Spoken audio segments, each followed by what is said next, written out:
თემა, რომელიც ცოტა არ იყოს ბურუსით არის მოცული, ეს არის ლაქტაცია. ხან მეფიქრებოდა, რომ საერთოდ ვერ ვაჭმევდი, ხან მეფიქრებოდა, რომ ძალიან ბევრს ვაჭმევდი. ლაქტაციის სერტიფიცირებული კონსულტანტი საქართველოში გვყავს მხოლოდ ერთი. გონიათ, რომ რაღაცა არასწორია, ან ჩემი ბრალია. საბაზისო ცოდნა, რაც უნდა ჰქონდეს ყველა დედას. მთელი ლაქტაციის კონტროლი ხდება ტვინის მიერ. როგორ უნდა დაიჭიროს დედამ ჩვილი? ყველა პოზიციაში ბავშვის მუცელი აუცილებლად უნდა უყურებდეს დედის მუცელს. ახლა სწორად მაქვს? კი, უფრო მეტად უნდა ბავშვმა ჩაიდოს ქვედა ნაწილი. ხელებს ვათავსეთ სისებურად, არეოლას ზედა და ქვედა კიდეზე. შეიძლება უცებ წამოვიდეს რძე და რომ არ დაუსვოლდეს მაგალითად მაისური, ამაში გვეხმარება. ძალიან ბევრი მითი არის ამის გარშემო. სადინრები არის გასახსნელი. მითია ცხიმიანი და უცხიმო რძე. პირველივე საათში დაწყებას აქვს მთლიან ლაქტაციაზე გავლენა. ასენი არის ბუნებრივი ვაქცინა. შეჭირვებულ ოჯახებშიც კი არჩევენ ხელოვნურ კვებას. ფორმულა ზოგადად არის სამედიცინო ჩვენებით დანიშნული საკვები და არა არჩევითი. ერთ წლამდე აუცილებელია რომ მიიღოს გარკვეული სახით რძე. ბავშვი ეხმარება დედამისს, რომ იყოს ბედნიერი და ჯანმრთელი. გამარჯობა, კეთილი იყოს თქვენი დაბრუნება სალომე გასრაძის პოდკასტზე. სანამ დღევანდელ ეპიზოდს დავიწყებთ, ტრადიციულად მინდა გთხოვოთ, რომ გახდეთ ჩვენი არხის გამომწერი. ჩვენი სტატისტიკა გვაჩვენებს, რომ გვყავს ერთგული მაყურებელი, რომლებიც ყოველთვის გვიბრუნდებიან და უყურებენ ჩვენ პოდკასტებს, მაგრამ შეიძლება თქვენ არ გაქვთ შემჩნეული, რომ არ ხართ არხის გამომწერი. არადა ეს ძალიან გვეხმარება ზრდაში და განვითარებაში. ასე რომ თუ მოგწონთ, რასაც ვაკეთებთ, გთხოვთ, მხარი დაგვიჭირეთ გამოწერით, დაგვიკომენტარეთ, გაგვიზიარეთ თქვენი შთაბეჭდილებები და მოიწონეთ ეპიზოდები.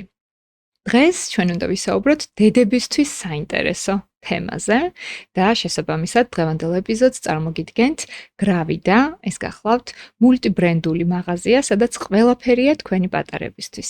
Gravida-s პროდუქციის შეძენა შეგიძლიათ ონლაინ საიტზე gravida.gr და ასევე მათ აქვთ ორი ფილიალი თბილისში, ერთი პეკინის 36-ში და მეორე ჭახონელიძის 1 ნომერში. ჩვენ Gravida-s პროდუქცია აქ გვაქვს წარმოდგენილი, რომლის მიწოდება ცხოთაშორის მთელი საქართველოს მასშტაბით არის შესაძლებელი და ასევე საქართველოს ფარგლებს გარეთაც. ამ პროდუქტებზე ეპიზოდის განმავლობაში მოგეყვებით დეტალურად და ახლა მინდა წარმოგიდგინოთ ჩემი სტუმარი და გითხრათ რა თემას დაეთმობა დღევანდელი ეპიზოდი. ეს არის თემა, რომელიც ცოტა არ იყოს ბურუსით არის მოცული, სხვათა შორის არა მხოლოდ საქართველოში, არამედ მთელ მსოფლიოში. ეს არის ლაქტაცია. მე ძალიან ბევრი წერილი მომდიოდა ამ თემაზე და მთხოვდნენ დედები, სალომე გთხოვ დაუთმე ეპიზოდი ლაქტაციის თემას და ჩემთვის იყო გასაოცარი, რომ თურმე ეს არის თემა, რომლის შესახებაც დედებს არ აქვთ ინფორმაცია სანდო წყაროსგან. თურმე ლაქტაციის სერტიფიცირებული კონსულტანტი საქართველოში გვყავს მხოლოდ ერთი და დღეს ის ჩემ სტუდიაშია. ანა ბიგანიშვილი, გაიცანით. ანა, მადლობა, რომ დღეს ხარ ჩემი სტუმარი. უღრმესი მადლობა შენ სალომე, მოწვევისთვის. ძალიან ბედნიერი ვარ, რომ აქ ვარ და მიწევს ჩემს საყვარელ თემაზე საუბარი და იმედია დავეხმარებით ბევრ დედებს, ახალ დედებს და შეუმცირებთ შფოთვას.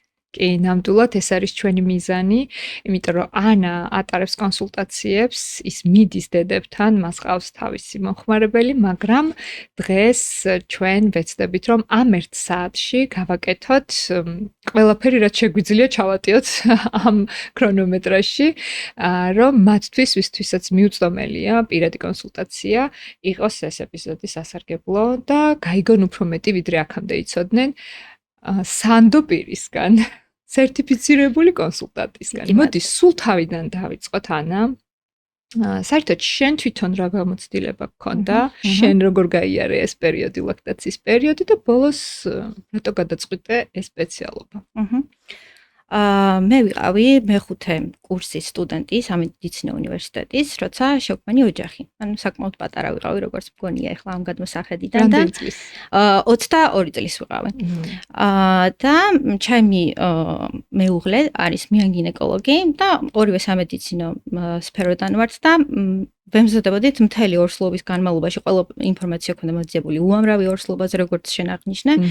მშობიარობისთვის კარგად ყველა აპლიკაცია მქონდა, ანუ რაც რამე არსებობს ამ თემაზე და ვაკვირდებოდი მოვლენებს.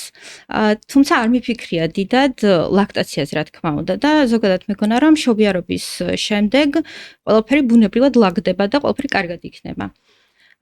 ისე დაალაგდა ჩვენი პირობები, რომ ჩემი ორივე შვილი დაიბადა ამერიკის შეერთებულ შტატებში.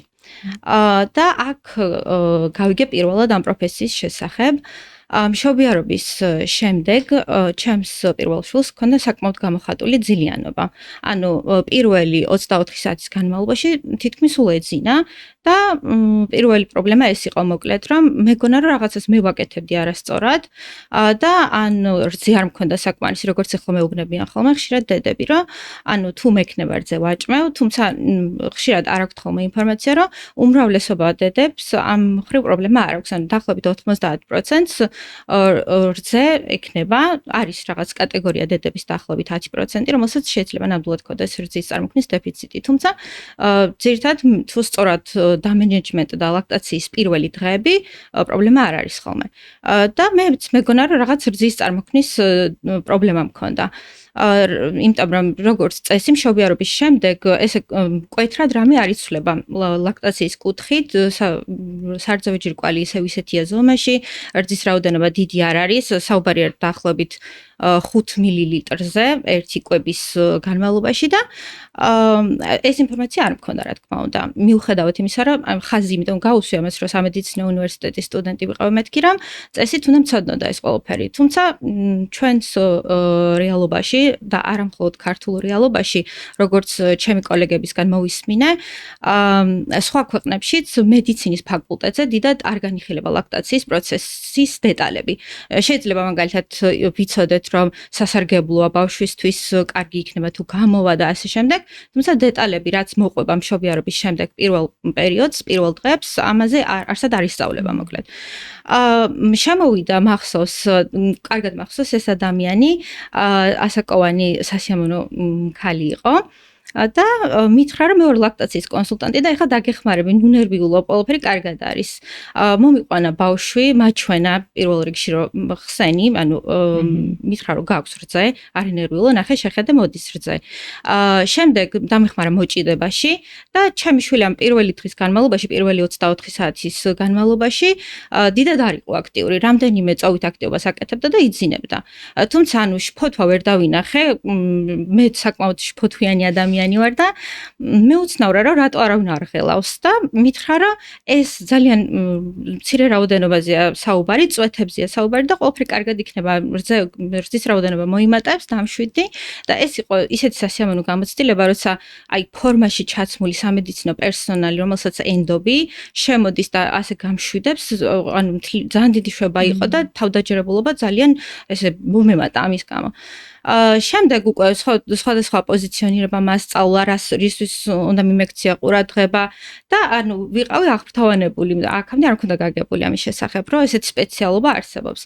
შემდეგ თითქოს ყველაფერი დაალაგდა 24 საათის შემდეგ შედარებით მოყუჩახდა ჩემი ბიჭი და უკვე გაწერის დღეს მახსოვს რომ გამატანეს ერთი დიდი რაღაც შეკრა ჰენდაუთების, სადაც ეწერა მოკლე ინფორმაციები პირველ დღეებში რისთვის უნდა მიმექცია ყურადღება, როგორც ბავშვის მოვლის საკითხებში, ისე ჩემი რეაბილიტაციის პროცესზე და ასევე ლაქტაციის თემებზე ზოგადი ინფორმაცია. და კარგად მახსოვს იმ იყო ერთ-ერთ გვერდზე ცხრილი, სადაც დახატული იყო, თქვათ, როგორი უნდა იყოს ახალშობილის შარდი და განავალი. თქვათ, პირველ დღეს რამდენი უნდა იყოს, მეორე დღეს რამდენი უნდა იყოს. იმიტომ რომ შარდს და განავალს ზოგადად მერეც რო ჩავალთ დეტალებში, მნიშვნელობა აქვს ერთ-ერთი კომპონენტია, რომელიც მიუთითებს, რომ ყველაფერი კარგად მიდის. ამიტომ ეს რაოდენობრივად და ვიზუალურად რო დავინახე, უკვე ვიცოდი რისთვის უნდა მიმექცია ყურადღება.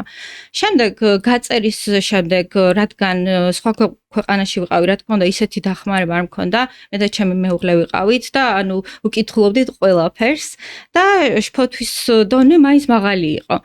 კარგი ის იყო იქ გამოცდილება, იმიტომ იყო კარგი, რომ მქონდა უწყვეტი წვდომა პედიატრთან, ანუ 24 საათის განმავლობაში შემეძლოთ ამერიკა და მეკითხა, რაც მაინტერესებდა და ალბათ ყველა შესაძლებლობა გამოვიყენე და ყოველ ერთ საათში ერთხელ ვრეკავდი და ვეკითხავდი, რომ აი ეხლა ძინავს ჩემ ბავშვს და ვაჭამი ამ საათზე და ამ წუთზე და ეხლა რა უნდა გავაკეთო? კიდე უნდა ვაჭამო თუ არ უნდა ვაჭამო?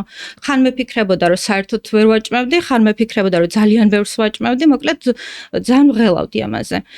შემდეგ ეხაც ხშირად ხედავ ხოლმე, რომ დედები როცა მომართავენ და ზოგადად რომ ხედავ ეს ამ პოსტპარტუმ პერიოდში რას გადიან, თითქმის ყველას აქვს ტელეფონში გადმოწერილი აპლიკაცია და აკონტროლებს წამებს და წუთებს, როდის ჭამა, რომელი მხარე ჭამა, რამდენი ხანი ჭამა და მე თვითონაც ესე ვიყავი.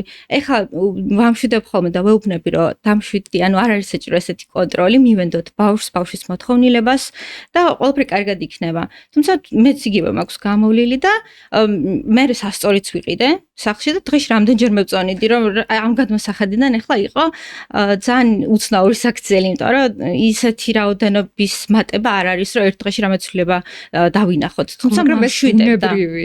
დედის ასეთი რეაქცია პირველ ბავშვს, განსაკუთრებით 22 წლის დედის. კი.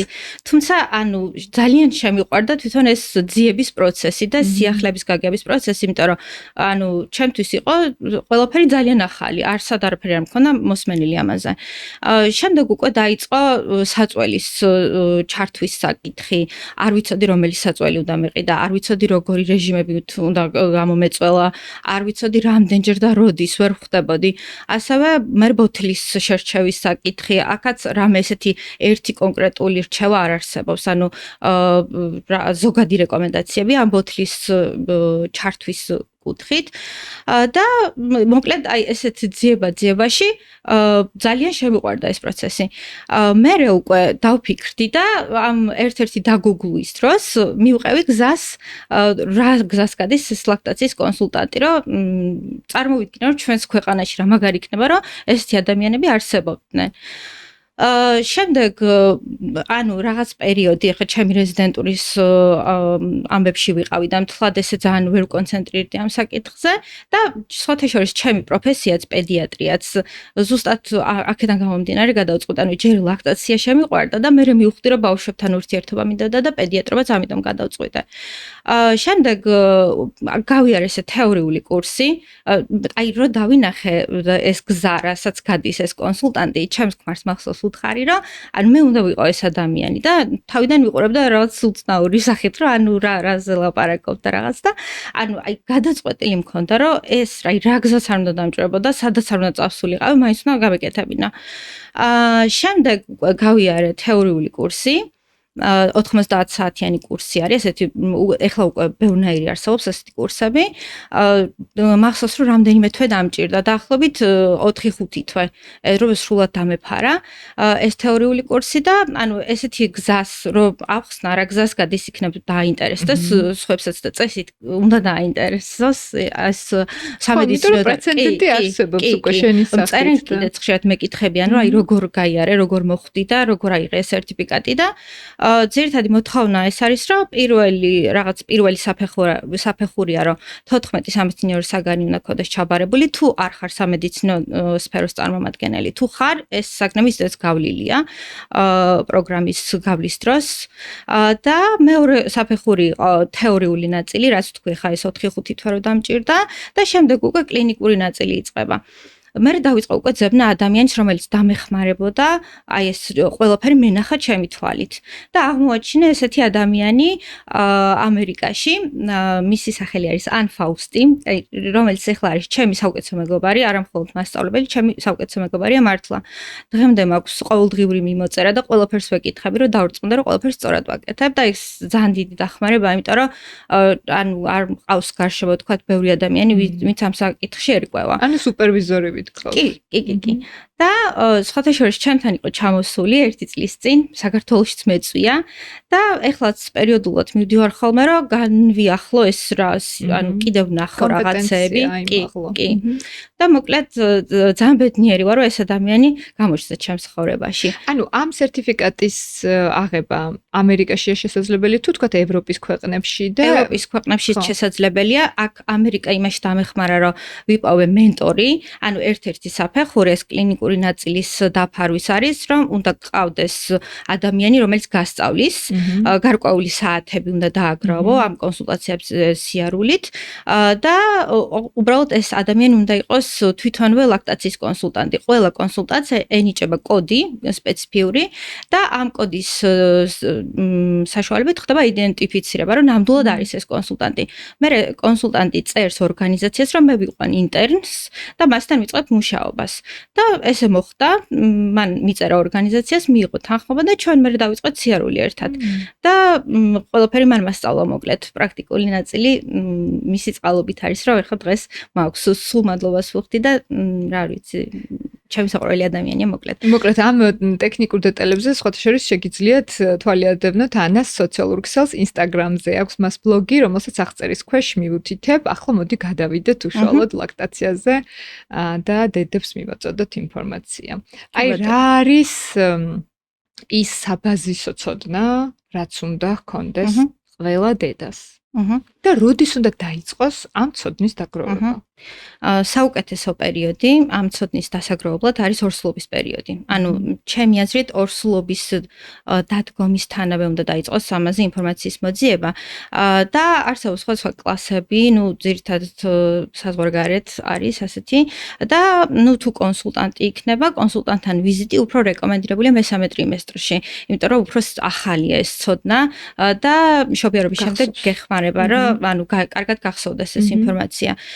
მესამე ტრიმესტრში დაახლოებით 34-35 კვირის ვადაზე და ეხლა ჩემთან მაგალითად როგორ ხდება ხოლმე რა ანუ დედები რომ მოდიან ჩემთან ვუხსნი საერთოდ როგორ ხდება რძის წარმოქმნა იმიტომ რომ თუ ეს ფიზიოლოგია ესმის დედას მე ძალიან ბევრ კითხვაზე პასუხი თვითონვე აქვს და აღარ ჭირდება რაღაცა მოძიება და კითხვების დასმა ბევრი კი როგორ არა ანუ მთლიანად ეს ძუძუტკვების პროცესი დამოკიდებულია ბავშვის მოთხოვნილებაზე. ანუ ალბათ გაგიგიათ და სხვა დედებს მოსმენილი ექნებათ ეს ფაქტი, რომ ბავშვი, ანუ ჩვენ სარძევე ჯირკვლის გარშემო, არეოლას გარშემო გვაქვს ნერვები.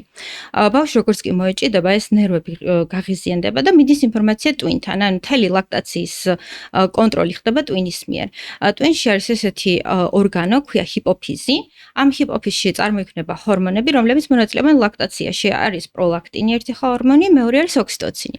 პროლაქტინი უშუალოდ მონაწილეობს რძის წარმოქმნაში, ოქსიტოცინი რას აკეთებს, რომ ეხმარება ამ სადინების გარშემო არსებულ კუნთებს შეკუმშვაში და რძის გამოდინებაში.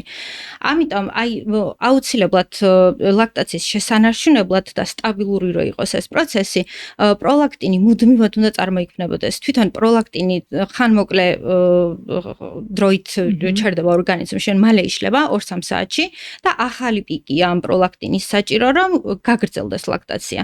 ამიტომ მნიშვნელოვანია 2-3 საათიანი შუალედებით ძუძუთიკვება განხორციელდეს პირველივე საათებიდან.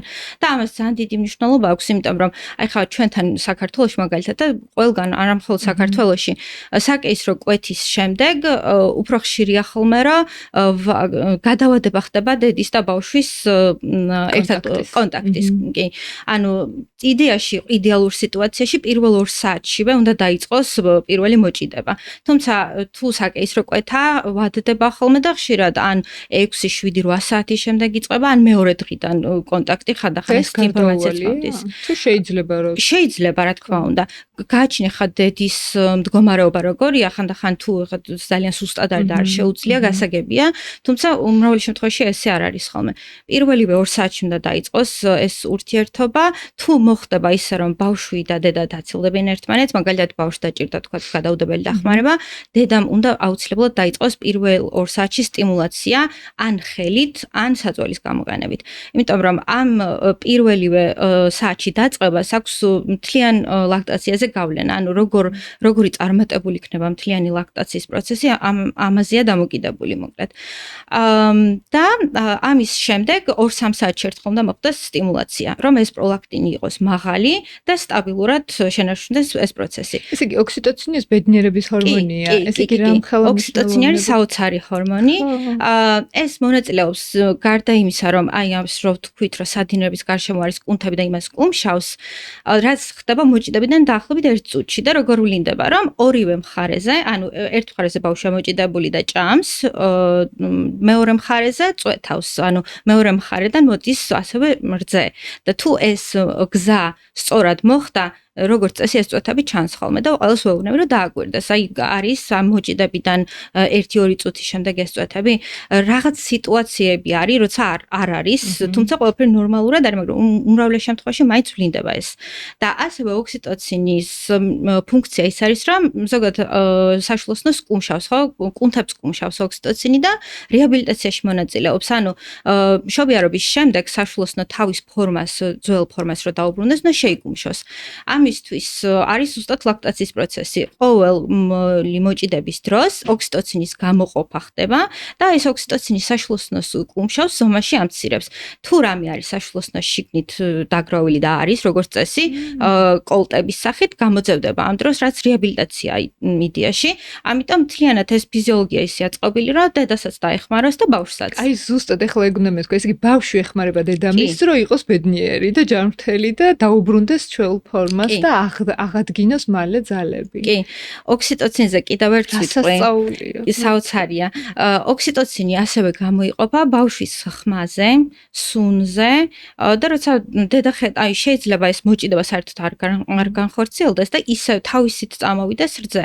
ეს ოქსიტოცინით არის გამოწვეული და ძირითადად ხდება ხოლმე ბავშვის ტირილის გაგების დროს. ეს რაში შეგვიძლია რომ გამოვიყენოთ, მაგალითად, როდესაც დედები ბრუნდებიან ხოლმე სამსახურში, თუ არის საშუალება, საწველი მიაქვთ და ყოველ 2-3 საათში ერთხელ აკეთებენ ანუ გამოწველას, რომ პირველ რიგში შეინარჩუნონ ეს სტაბილურად პროლაქტინის წარმოქმნა და სტაბილური ლაქტაციის პროცესი და ასევე იმისთვის, რომ შეაგროვონ რძე და ბავშვებს მოუტანონ, ხო? ამ დროს ურჩევენ ხოლმე, რომ სამსახურში წაიღონ ბავშვის ფოტოები, ბოდე, ან რაღაც ტანსაცმელი და ამ ყნოსვის შედეგად და ვიზუალური ეფექტით ხდება ამ ოქსიტოცინის გამოყოფა და ეხმარება დედას. ამიტომ ძალიან ისეთი საოცარი ჰორმონია, რა თქმა უნდა, აბედნიერებს და მთლიანად ეს პროცესი, აი ძალიან სიმშვიდეს იწვევს დედის და ძალიან ეხმარება, რომ ეს შფოთვები დაცლიონ, რომ ეს მე გამიგია, რომ აი დედა, როდესაც ორსულადაც როცა არის და ლაქტაციის პერიოდში, აი რაღაცა ზოგადი შფოთვითი ფონი რო არის, დედას ნაკლებად ეხება ხოლმე, იმიტომ რომ მას იმდენად მაღალ დონეზე აქვს და იმდენად ძლიერად გამოუმუშავდება ეს ოქსიტოცინი, რომ ის არის თითქოს ნირვანაში. კი, ზუსტად ესე. მაგრამ აქედან არ გამომდინარეობს, რომ მაინც არ ვიზრუნოთ დედის მშვიდად ყოფნაზე და რომ ის უნდა იყოს ძალიან ისეთ მოსიყვარულე თბილ მშვიდ გარემოში. კი, აუცილებელია ესე რომ იყოს და აქ უკვე პარტნიორის როლი არის ძალიან დიდი, იმიტომ რომ ზოგადად კი და ოჯახის რა თქმა უნდა, ოჯახის დახმარება შეუცვლელია ამ პროცესში.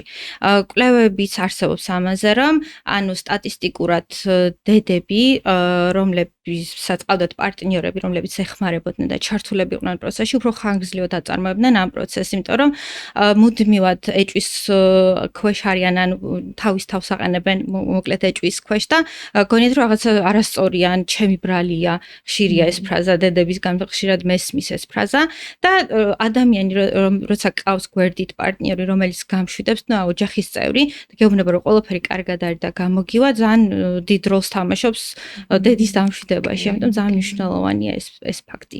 გავაგრძელოთ ახლა ისევ ლაქტაციის პროცესი. ჩვენ ხო არ გადავიდეთ უკვე დემონსტრაციო ნაწილზე. კი, შეგვიძლია გადავიდეთ. და აი მაინტერესებს შენ ახლა ახსენებდი ეს ინფორმაცია რაც დედებს მიაწოდე, სწორედ ამას აწვდი იმ ბოლოს ტრიმესტრში, ხო, რომ შემზადოს. რამე ხო არ დარჩა კიდე მან საქმელი სანამ დემონსტრაციაზე გადავა. დანგრევაში ვარ ხოლმე, იმიტომ რომ ძალიან ბევრი მითი არის ამის გარშემო.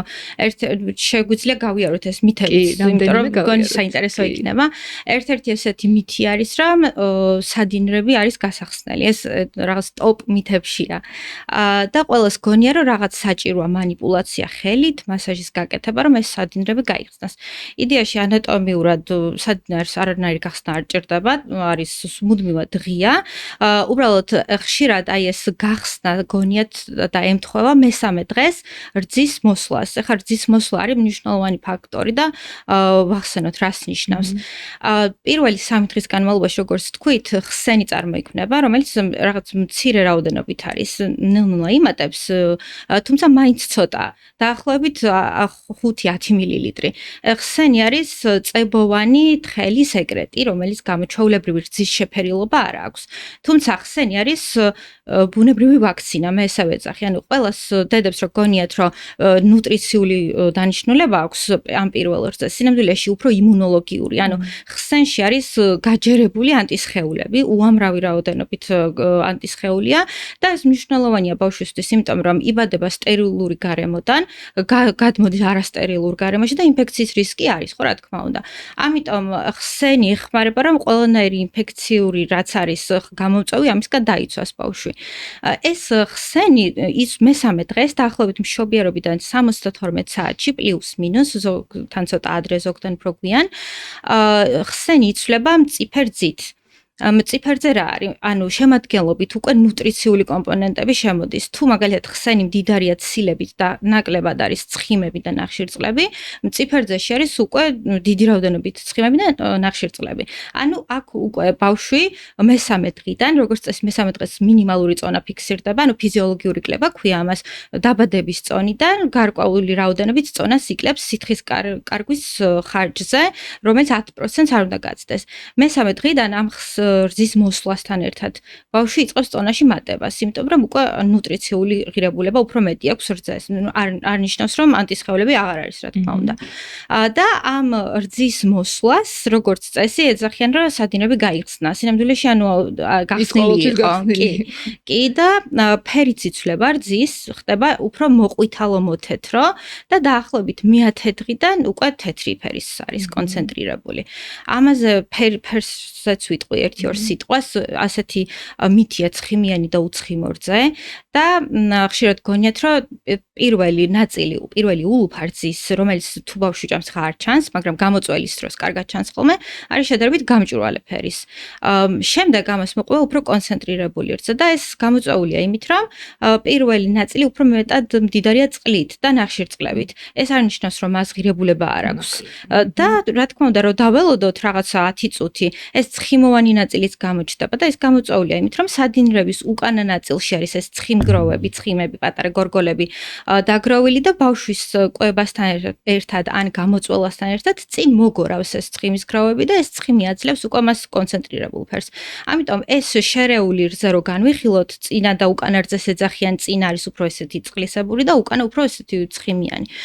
ეს შერეული რძის კალორიულობა ყველა დედას ერთნაირი აქვს. ამიტომ არ არსებობს ეს თრო ცხიმიანი და უცხიმო რძე აქვს ვინმეს. რაც შეეხება ფერს. და ამ მესამე დღიდან მოკლედ იწყება ეს მატება და ასე ვერც ვიტყვი, რასაც ვასწავლი ხოლმე ამ პირველ ნაწილში, რომ იცვლება განავლის ფერი. აი ყველაფერი ერთმანეთთან არის დაკავშირებული. პირველ განავალს ქვია მეკონიუმი, შავი ფერის განავალია და ნელ-ნელა ხდება უკვე მწვანე და მოყვითალო ფერის.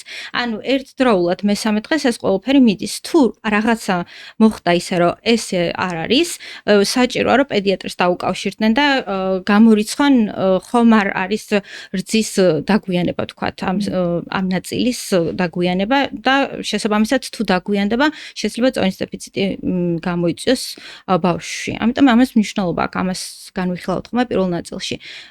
მეორე ნაწილი ეძღვნება ხოლმე პირველი დღეებისში რა ხდება და რა უნდა გააკეთოს დედამ, რაც ნაწილობრივ უკვე დავფარეთ. ახლა მთავარი ფუნქცია ამ პირველი დღეების არის, რომ ბავშვმა რაც შეიძლება მეტი დრო გაატაროს ძუძუსთან და და ივარჯიშოს, იმიტომ რომ მას არ ჭირდებოდა ძუძუთი კვება საშულოსნოში როცა იყო, იმიტომ რომ თვითონ თავისთავად მიდიოდა მასთან ნუტრიციული კომპონენტებიც და ჟანგბადიც და მშობიარობის შემდეგ ჭირდება ცოტა დრო ვარჯიში და მონდომება მოკლედ და ყველაფერი როგორც წესი კარგად. და აი რას ნიშნავს ლაქტაცია? ანუ ამბობენ რომ ბავშვი თვითონ გაიკვალავს გზას, შენ უბრალოდ ძუძუ მიაწოდე და ის იზავს რაც საჭიროა. ეს არასწორია, ხო?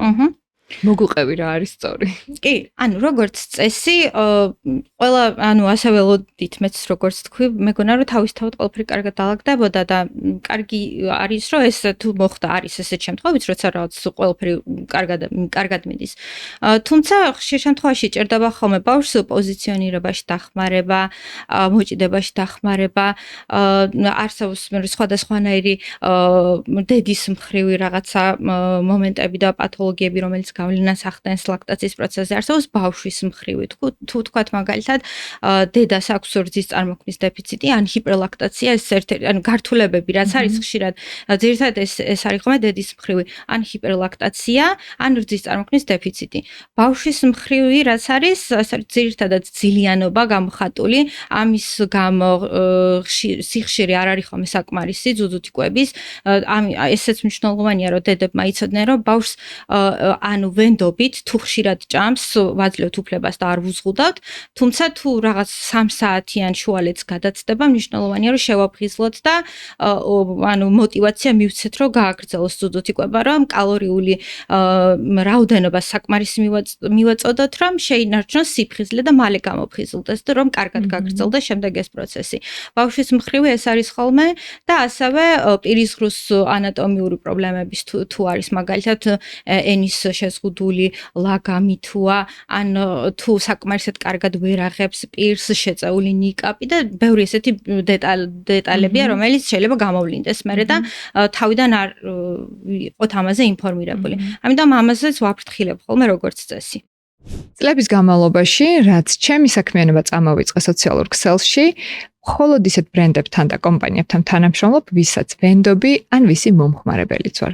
სწორედ ასეთი კომპანია იმედიელი. წლებია ჩემი ჯანმრთელობის დაზღვევას ვანდობ იმედიელს. ვსარგებლობ მათი აპლიკაციით, სადაც ძალიან ადვილად ჯავშნი ვიზიტებს პირად ექიმთან, ან ვიღებ ისეთ მომსახურებას, როგორც არის ანაზღაურება, მიმართვები და ასე შემდეგ. იმედიელი გთავაზობთ ჯანმრთელობის ინდივიდუალურ დაზღვევას UNO-ს. UNO ეს არის დაზღვევა ფიზიკური პირებისთვის, რომელიც შეგიძლიათ მოარგოთ თქვენს პირად საჭიროებებს. UNO-ს აქვს 3 სხვადასხვა პროდუქტი, რომლებიც განსხვავდება ფასით და დაზღვევის დაფარვით და სამედიცინო მომსახურებით.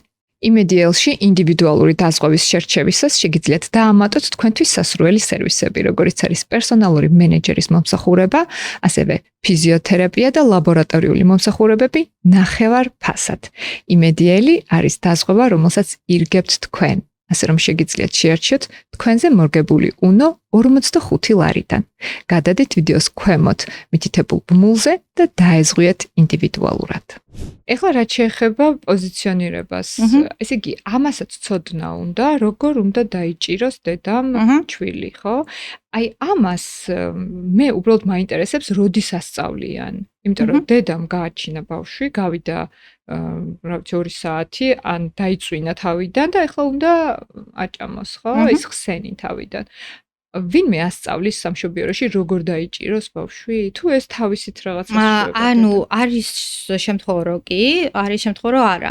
იმიტომ რომ ჩვენ რეალობაშიც არ არის საკმარისი კადრი ამისთვის, რომ დედებს დაუთმონ საკმარისი დრო, იმიტომ რომ მარტივი არ არის ეს თეორიულად აუხსნა და აი ესე უნდა გააკეთო და ყველაფერი გამოდის. ესე არ ხდება ხოლმე, ჭირდება ჩასწორება, თქვათ, სწორად თავი როგორ უნდა კონდეს, პირი როგორ უნდა კონდეს, ნუ მიუთითო, რომ თვითონ დედას უნდა გამეორებინო, იმიტომ რომ შეიძლება შენ გააკეთებინო მაგალითად და მე სხვა რაღაც საქმე გამოგიჩნდეს და დედა ამ დროს რჩება მარტო ბავშვთან. ამიტომ საჭიროა რომ ბევრი კადრი იყოს, რომელიც დაეხმარება ამ პროცესში დედას. რაც მე მგონი არ არის. ჩვენთან ხარო და არ არის. და მე ცხოთაშორის ჩემი მეგობრები ამ თემას რო განვიხილავდით, აი შენ ზემინს მითხრეს, უმრავლესობა ცხოთაშორის შენ დაგასახელა, ეს მოიწვიო ანაო. მითხრეს რომ ადრეო, აი დედა ჩვენების თაობაში სამშობიაროში დედებს ტოვებდნენ 7 დღე, 5-დან 7 დღემდე და ეს 7 დღე თითქოს იყო ძალიან კარგი ამოსასუნთქი დედისთვის, რომ სულ ყურადღების ქვეშ იყო, შემოდიოდნენ, მიუთითებდნენ, ასწავლიდნენ და ასე შემდეგ. და ახლა 2 დღეში ახლა როგორც წესი 48 საათში ხდება გაწერა, თუ არაფერი პრობლემა არ არის. ხო და ესე იგი შენ დედებს ეხმარები იმ ბოლო ტრიმესტრში ასწავლი, ამ თეორიულად ასწავლი როგორ დაიჭიროს ბავშვის ყველაფერი. ნუ მე რაღაცნაირად თვითონ უნდა გაიკულიოს გზა და მე უკვე შეუძლიათ რომ შენ მიხვიდე მათთან სახლში და კიდევ ერთხელ აჩვენო უკვე ცოცხალ ჩულთან ეს დემონსტრაცია. მოდი ახლა დავიწყოთ ჩვილის პოზიციონირების ჩვენება. ესე გადავწყვეტეთ რომ მე უნდა დავიჭირო ჩვილი. ეს არის მულაჟი, რომელიც მიახლოებულია, მაქსიმალურად მიმსგავსებულია ბავშვის რეალურ სხეულის ფორმასთან და სიმძიმეც კი აქვს და მოდი ვცადოთ ვანახოთ ჩვენს მაყურებელს როგორ უნდა დაიჭიროს ჩვილი. ეს იმდენად რეალურია, რომ ფრთხილად უნდა ავიყვან, რამე არ ეთქინა. კაი, მოდი, ახლა გავაკეთოთ იმის დემონსტრაცია, რასაც შენ აკეთებ შენს კლიენტებთან, მიდიხარ სახლში, დედასთან, როდესაც ყავს ახალშობილი ბავშვი და მას უჭირავს ბავშვი და შენ რას ეკუნები? პირველ რიგში ვუხსნი, რომ აუცილებლად ყველა პოზიციაში, თუ ჩემი პოზიცია არ მოეწონა, მუცელი უნდა უყურებდეს მუცელს, ბავშვის და დედის. კი, ერთმანეთს უყურებდეს. კი, ხა უყურებს. აი ესე ახლოს იყოს.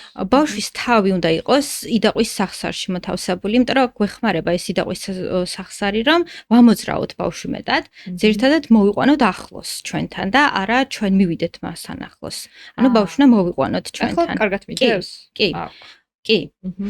ბავშვის ყური, მხარი და მენჯი უნდა იყოს ერთ სიბრტყეში. ანუ თუ ბავშვის მხარი წინ არის გადაწეული და მენჯი საპირისპირო მხარეს იყურება, ამ პოზიციაში სტაბილურად ვერ იქნება. ანუ ამ მხარზეა ლაპარაკი და მხარი და მენჯი. კი. ერთ სიბრტყეში, ანუ როგორ შეიძლება სწორად, ანუ ერთ მხარეს უნდა იყურებოდეს ყველა ნაწილი ბავშვი. იქით არ უნდა. ხანდახან არის რომ გადმოწეულია და მენჯი დედას უყურებს მაგალითად. მაგრამ აი ახლა მაგალითად გრძნობ რომ ბავშვის თავი ქვემოთ არის აშკარად. კი, და მაგის გამო ვიყენებ ხოლმე ბალიშს, შეგვიძლია ლაქტაციის ბალიშიც გამოვიყენოთ, შეგვიძლია ჩვეულებრივი ბალიშიც, ამ შემთხვევაში ლაქტაციის ბალიში გამოვიყენოთ. აი ეს მაგალითად დავიფინო? ეს იდაყვის ქვეშ. ეს არის სწორედ ის გრავიდას ერთ-ერთი პროდუქტი. ისე ფრთხილად ვაკეთებ, გეგონება მარცოცხალი იყოს ეს. ნუ თქვათ ასე იყოს. კი. რომ რადგან საშუალოდ ამოიწია, ხო? აი ხო უკვე და ესე უნდა ყავდეს.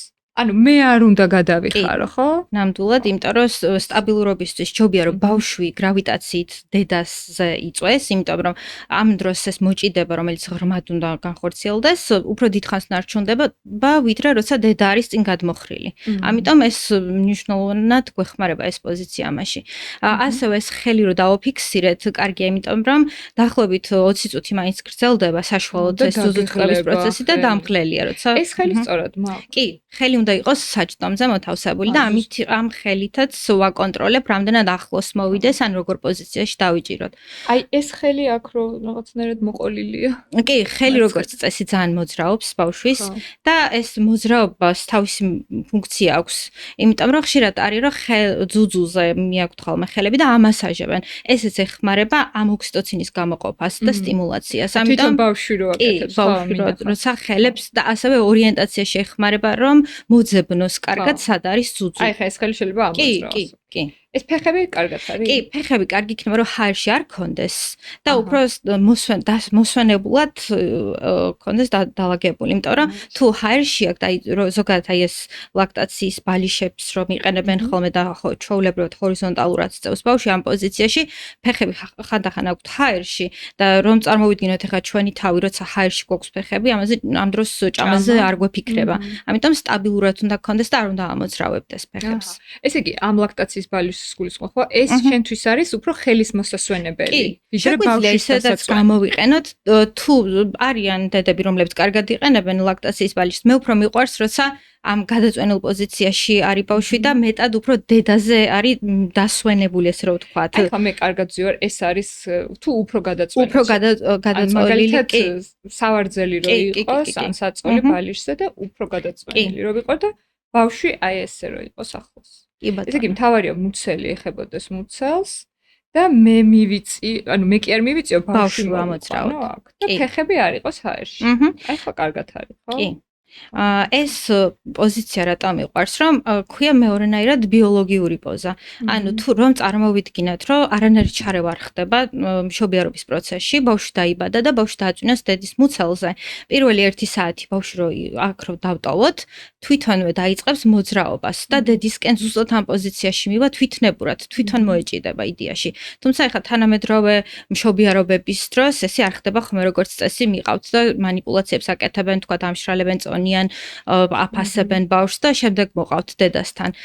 ამიტომ ყველაზე ბიოლოგიური და ნორმალური ეს რო ვთქვათ პოზიცია ეს პოზიცია არის. რაც შეიძლება ზემოთ მე მოვიწიო. კარგი. ესე იგი ბავშვის პოზიცია გავიგეთ. ახლა რაც შეეხება როგორ უნდა ჭამოს მან ძუძუ და მოდი აი ეს მულიაჟებიც გაქვს შენ მოტანილი და ყველაფერი აგვიხსენი ანატომიურადაც რა არის. ანუ მოჭიდება რომ გავიგოთ სწორი როგორი უნდა იყოს, ჯერ ავხსნი ანატომიურად რა ქვია ამ წარმონაქმნებს ესე რა ვთქვათ. ეს გამოწეული ნაწილი არის დრილი და ეს გარშემო ფერადი ნაწილი რაც არის დიდი, ეს არის არეოლა. ხშირად ერევათ ხოლმე დედებს და გონიათ რომ ეს არეოლა, ну ან მთლიანად დრილია. რა მნიშვნელობა აქვს ახლა ამას? ესეთი თეორია არსებობს, რომ ბავშვმა მთლიანი არეოლა უნდა ჩაიდოს მოჭიდების დროს, რაც არასწორია, იმიტომ რომ დიდად განსხვავდება დიამეტრში ეს არეოლა როგორი იქნება. ანუ შეიძლება იყოს ძალიან პატარა ან ძალიან დიდი. თუ დიდი დიამეტრის არეოლა, რა თქმა უნდა, მთლიანად ვერ ჩაიდებს. ამიტომ უფრო მნიშვნელოვანია რომ იყოს მოჭიდება ასიმეტრიული და ასიმეტრიული რას ნიშნავს? უფრო მეტად უნდა ბავშვმა ჩაიდოს ქვედა ნაწილი. ანუ დაახლოებით ეს ნაწილი უნდა მოხვდეს ბავშვის პირის ღრუში. და ეს სწორად როგორ უნდა განვახორციელოთ?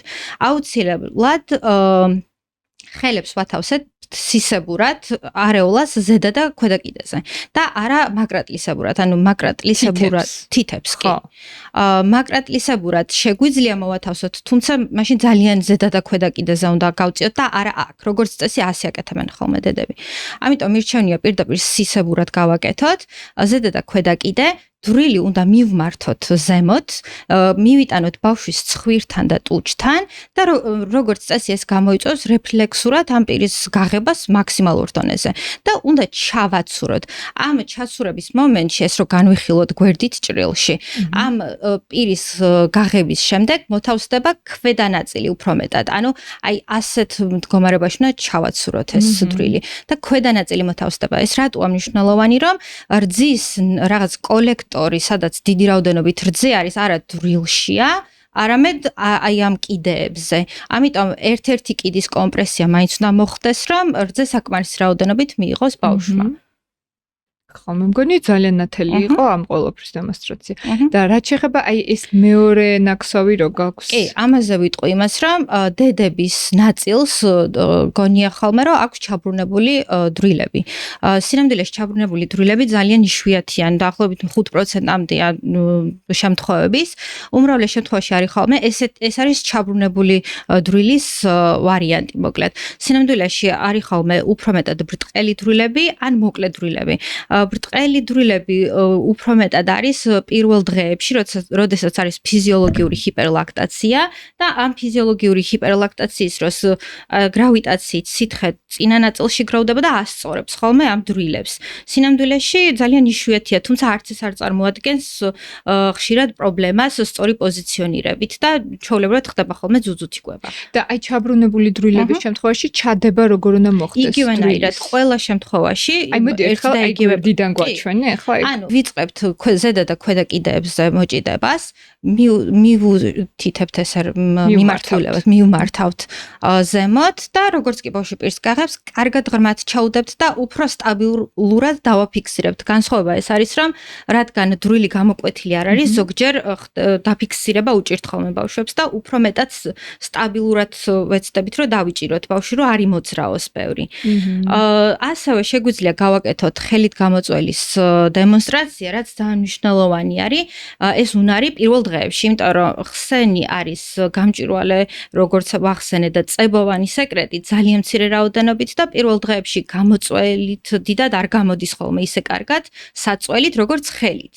ამიტომ თუ პირველ დღეს მაგალითად ბავშვს ჩვენება აქვს, რომ დამატება ჭირდება, ხსენის გამოწველით შეგვიძლიათ კოვზზე მაგალითად დედამ გამოიწველოს და კოვზით დაუმატოთ. იმის მაგრად რომ ჩავთოთ ფორმულა და ავირიდოთ, რომ ავირიდოთ საერთოდ ფორმულის ჩართვა, ეს მეთოდი დაგვეხმარება და ზოგადადაც თუ სადმე ისეთ სივრცეშია დედა, სადაც არ აქვს საწველი, ამ ხელით გამოწველით შეუძლია რომ მოათავისუფლოს თქვათ ეს ზედმეტი რძე, რაც ძალიან მარტივია და ვარჯიშით მარტივად ისწავლება მოკლედ.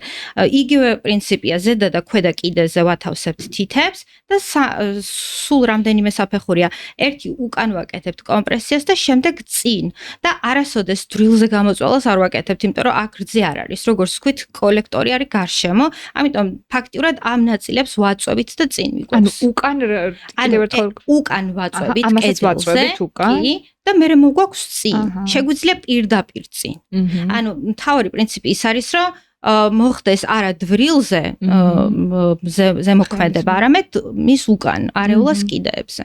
ახლა რაც შეხება როგორც დაგვირდით გრავიდას ეს ნივთები, რომელიც გამოადგება ახალბედა დედას და მოდი განვიხილოთ ყველა ცალ-ცალკე. პირველი ეს არის ესეთი ბიუსტჰალტერი, რომელსაც აქვს დასამაგრებელი და ჩამოიხსნება ადვილად და შეგიძლიათ ყვებოთ ბავშვი, ხო?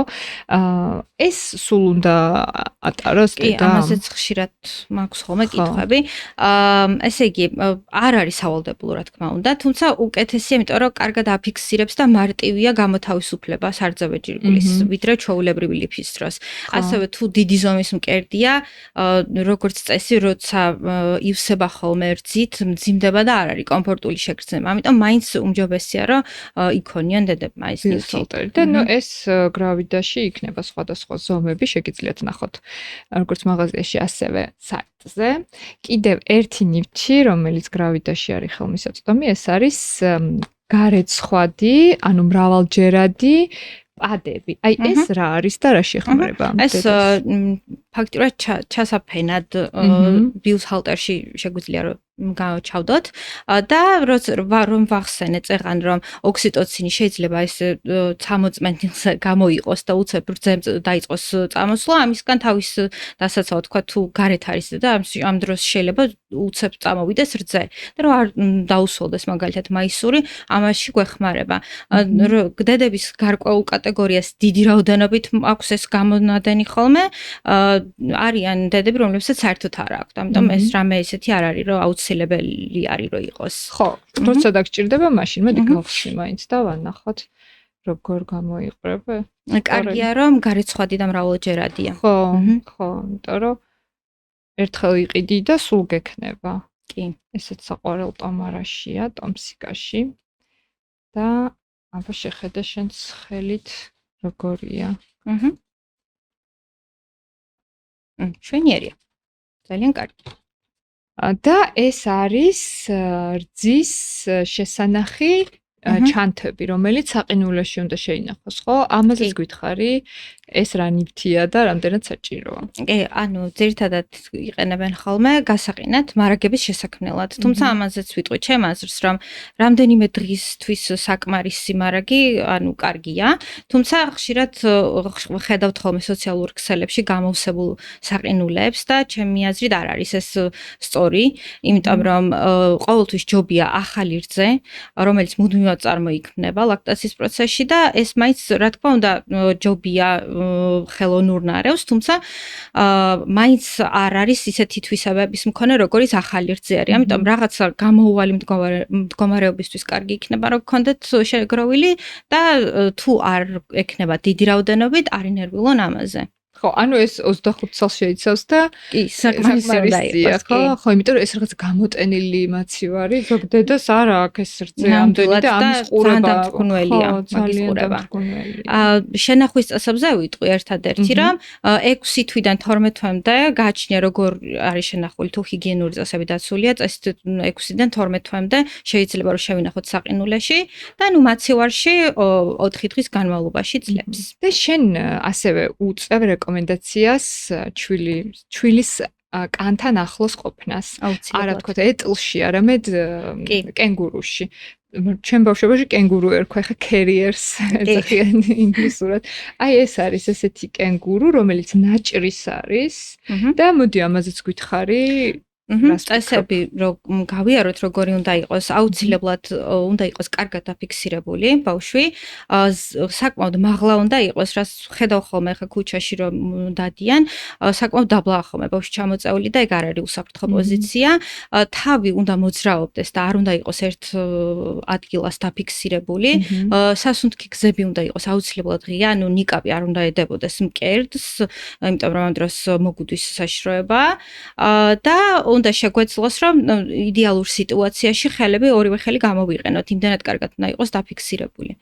აუცილებლად ასევე ახალშობილი არ შეიძლება რომ წინ იყურებოდეს, ყოველთვის დედის მკერდის მხარეზე უნდა ქონდეს თავი მიტრიალებული და ერგონომიული პოზიცია უნდა ქონდეს, რაც ნიშნავს, რომ M ფორმა უნდა ქონდეს მენჯბარძაყის სახსარს, ანუ საჯდომი უნდა იყოს უფრო დაბლა და მუხლის სახსარი უფრო მაღლა, ანუ ჩამჯდარი უნდა იყოს და არა უბრალოდ იჭდეს და ფეხები ჩამოწეული, რაღაც სწორ პოზიციაში. მე მგონი M ფორმა აქვს ზუსტად. მე მგონი ეს პოზა უკეთესია, ვიდრე ესეთი გვერდული აქვს. ზოგადად არ უწევენ რეკომენდაციას, რომ თავი იყოს დაფარული და დაფიქსირებული ერთ ადგილას. ხო, აი ესე.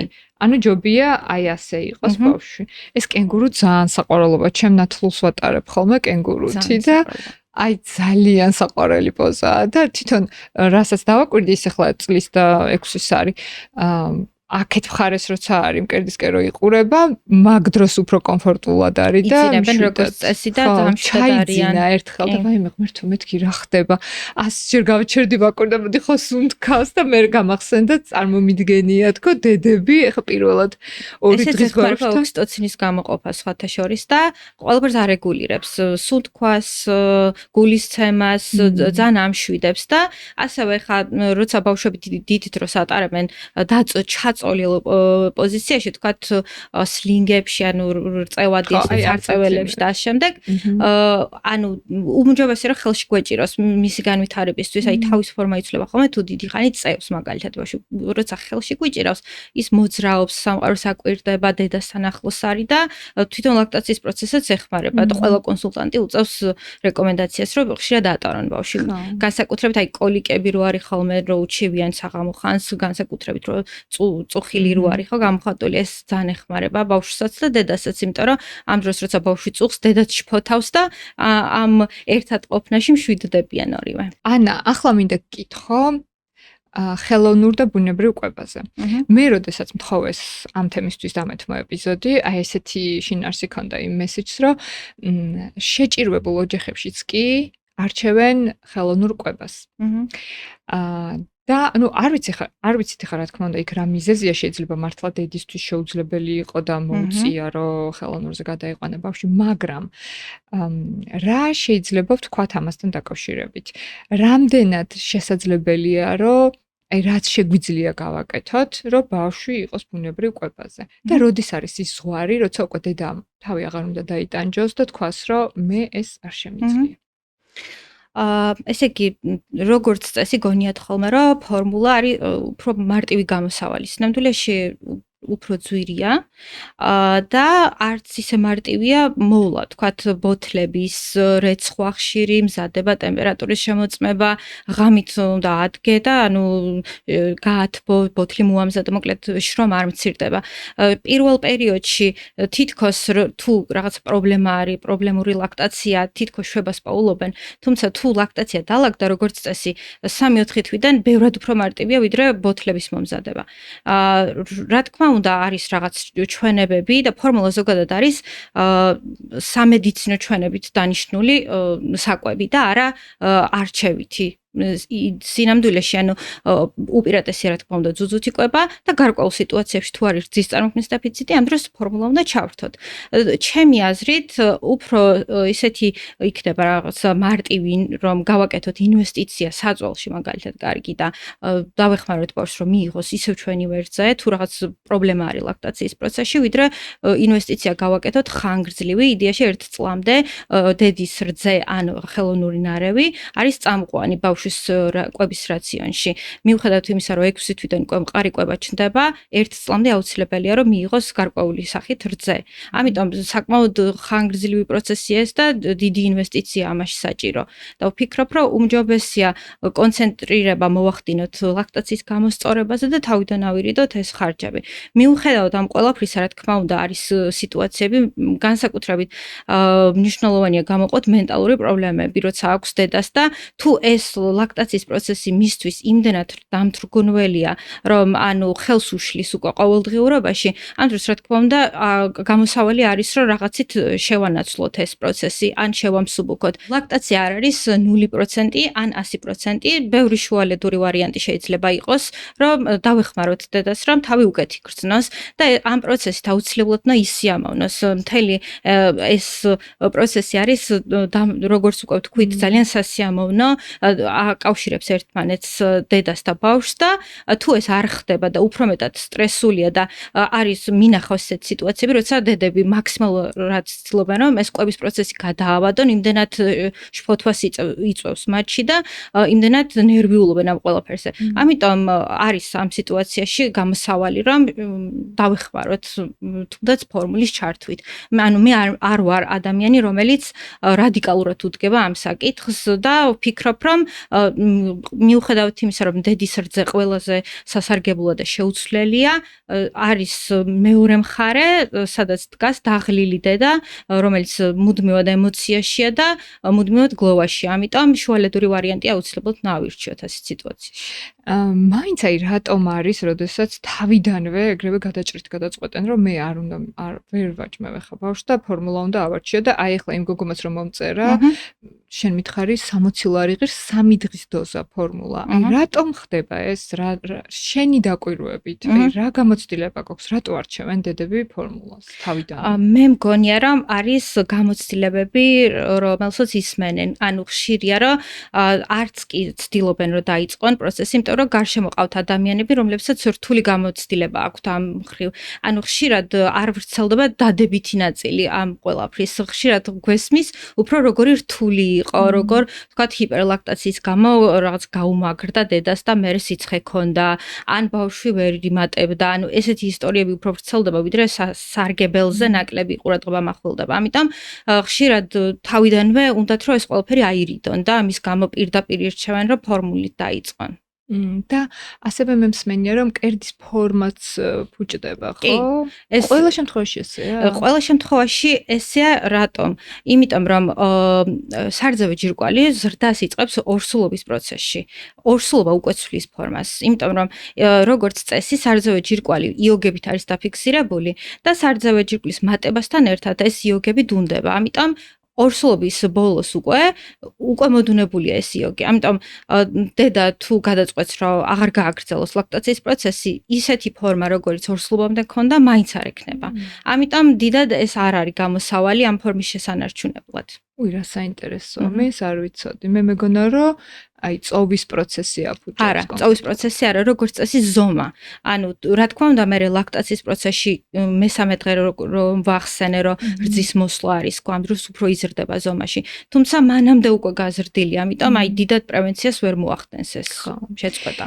და ანა, შენ როგორ მდგომარეობაში მოგმართავენ დედები? აი როცა მიდიხარ პირველად შეხვედრაზე, აი როგორი მდგომარეობა აქვთ? ისინი უფრო მშვიდები არიან, აი გააზრებული აქვთ რომ მე ხმჭირდება კონსულტანტის დახმარება. თუ აი ისეთ გამოუვალ მდგომარეობაში არიან, რომ უკვე აღარ იციან რა ქნან და აი კოშმარია მათი ყოველდღიურობა და ამ დროს გეხმიანებიან. რა თქმა უნდა, უფრო მეორე ვარიანტია, იმიტომ რომ როგორც ვახსენეთ, დიდად არ არიან მომზადებული ამისთვის, რომ რაღაც პრობლემა უნდა გაჩნდეს და უკვე როცა გაჩნდება, არ იციან რა გააკეთონ და ამ დროს ვარ ხოლმე როგორც წესი საჭირო, თუმცა ბოლო პერიოდში არის ესეთ შემთხვევები, როცა ყველაფერი თითქოს ნორმალურად არის და დედას ესეთი მწვავე პრობლემა არ აქვს, მაგრამ მაინც უნდა რომ გაიაროს ჩემთან, თქვა სხვა საკითხები, თქვა რძის შენახვა, გამოწვევა როგორ უნდა დაიწყოს და ანუ ეტაპობრივად საჭიროების შემთხვევაში სხვადასხვა რაღაცები როგორ უნდა ჩართონ. უფრო ესეთი ვარიანტებიც არის ხოლმე, მაგრამ პირველი შემთხვევა, როცა გამოუვალი სიტუაცია უფრო ხშირია. და ამ დროს რას აკეთებ შენ? მე მგონი ფსიქოთერაპიაც გაქვს შეთავსებული. კი, ვცდილობ. ზოგადად ეს ლაქტაციის კონსულტაციის პირველი ნახევარი ეძღვნება მთლიანად ისტორიის მოსმენას, ანუ ორსულობის ისტორიას გავდივართ, მშობიარობის პროცესს, რომელიც ყოველთვის არ არის ხოლმე მარტივი და სტრესულია, ხანდახან ტრავმა ახლავს და ყველას უნდა რომ ეს გააზიაროს ვინმესთან.